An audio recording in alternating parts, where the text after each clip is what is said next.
Okay, so astrology time. Shane here. It's Sunday, the 14th of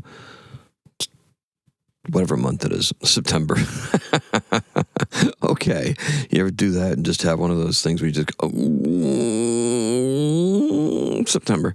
Okay, so anyway, the moon is going to be void of course in Gemini at 6:46 in the evening. It's going to enter Cancer at 8:30. So we've got ourselves a pretty long day in Gemini. Chat, right? We got some stuff going on now.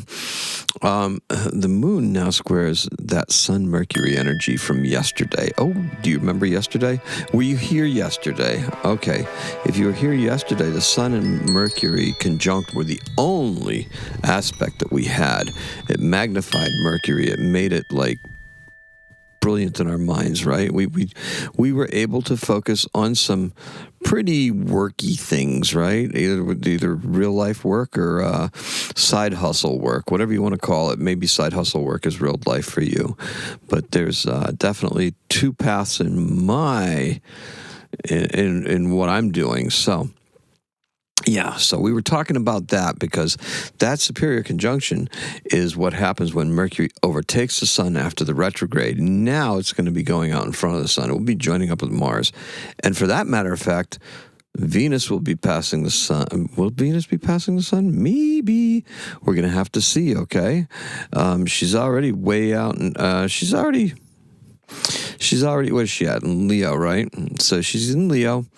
And Mars and Venus are actually sextiles, so that's going to be very interesting too. So that's a dynamic that you want to be aware of because that's that two things working together, right? We got Venus in Leo, we've got Mars in Libra.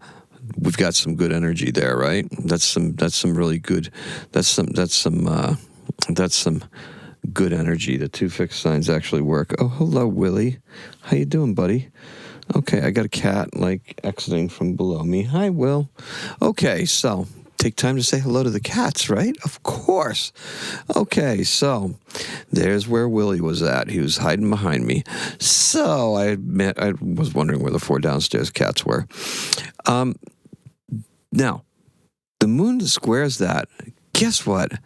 That is normally a challenging position, right? The square? Yeah, it is. But this is a mutable condition, okay, because we've got the moon in Gemini, and we've got the Sun and Mercury in Virgo. Mutable, right? Mutable things are the end of the seasons. They're transitory. They have a chance, they have an opportunity to be able to work things out because they are changeable. They can adapt, they can adjust. They are the adaptable signs. They're the ones that are not like my way or the highway. It's like, hey, let's figure this out. Let's make this work. Work, yes, make it work. Now, that's why it's a mutable condition. And, look, the square, even though it's challenging, right? Squares are mostly challenging. They're considered to be a Mars-influenced aspect. Action is implied here, right? Because Mars is involved with that square. And the action can find us in a very public-facing situation. Oh, okay. So we've got that public-facing situation because of the moon being in Mercury, Gemini. Oh my goodness. Do I have to go back and re-record this? No, I'm not going to. Things are better than they actually seem. Okay, so today's keyword is improved. And the color is a cockle shell. Oh, such a pretty color.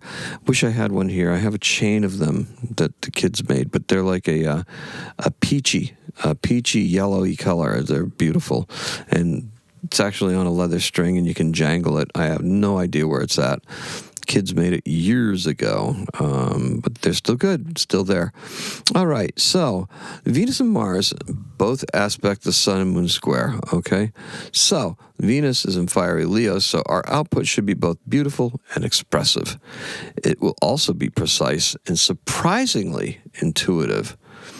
Focus on the communication side of things rather than the creative side. That creative side work is coming later.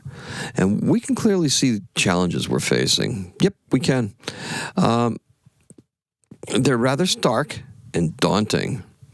Things are going to get off to a rocky start, yet Saturn is in the way. Another mutable square. Oh, because Saturn's in Pisces, right? Yes. Once you accept the challenge, acknowledge the difficulty, and use today's positive energy to put your head in the game. Okay, and how do we move beyond this? Well, we do it by preparing, right? We prepare. By preparing, we're improved. That's how we improve. By improving and by realizing the phrase rocky start becomes rock star when you eliminate the YT from yet Saturn, why think? We're going to feel our way through this process and our actions. Yep, through this process and our actions, we're going to be guided by intuition, and it will lead us directly to a better home, a better life, and stardom. All right.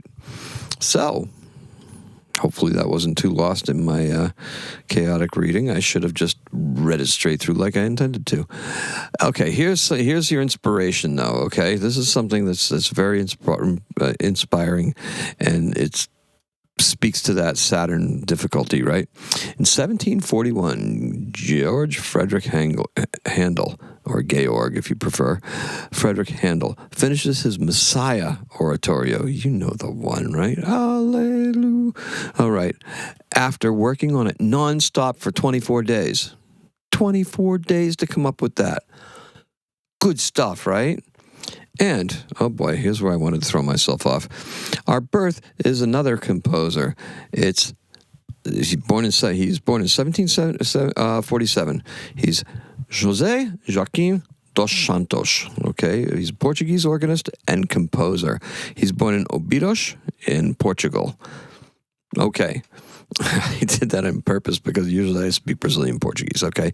So, but you would not say it like that in Brazilian Portuguese.